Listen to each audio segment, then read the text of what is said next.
Ain't shady, baby, I'm hot, light up a prodigal son.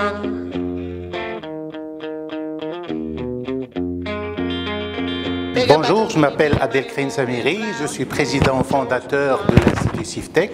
Dans le cadre de la mutation globale que nous vivons, la place financière suisse doit faire face à des défis des plus importants de son histoire. Pour qu'elle puisse préserver son prestige international, sa place de pilier de l'économie suisse et pourvoyeur d'emplois, elle doit impérativement se repositionner, voire se réinventer dans ce nouveau contexte marqué par des exigences inédites. Pour cela, elle doit notamment s'appuyer sur des ressources humaines formées et gérées suivant de nouvelles méthodes et stratégies.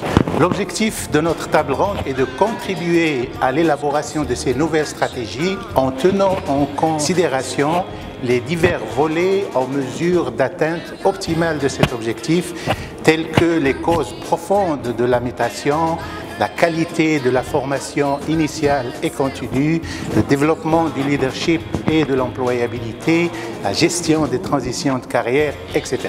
Je me présente, je suis Éric Jandot, je suis professeur de finance à HEC Lausanne. Dans un premier temps, je vais commencer par discuter des mutations dans les métiers de la finance et des implications que ces mutations ont eues sur les différents métiers dans le milieu de la finance. Dans un deuxième temps, je présenterai les évolutions qu'on peut attendre dans les années qui viennent sur l'évolution de ces métiers dans le milieu de la finance.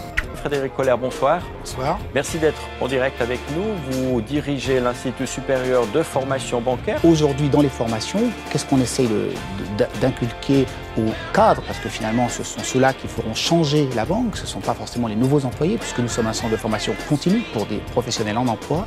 C'est de redéfinir du sens, de rejouer un rôle de partenaire de l'économie et non pas peut-être uniquement un agent de spéculation.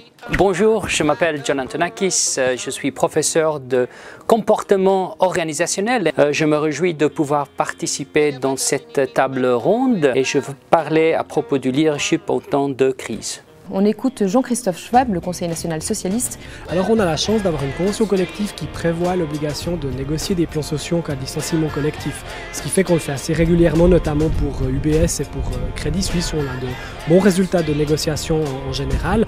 Alors dans le cas qui nous occupe aujourd'hui, Lloyds n'est pas soumis à notre convention collective, ce qui fait qu'il n'y avait pas d'obligation de négocier. C'est pour ça que nous avons dû l'obtenir par la mobilisation. Ain't shady, baby, I'm hot, light up a prodigal son.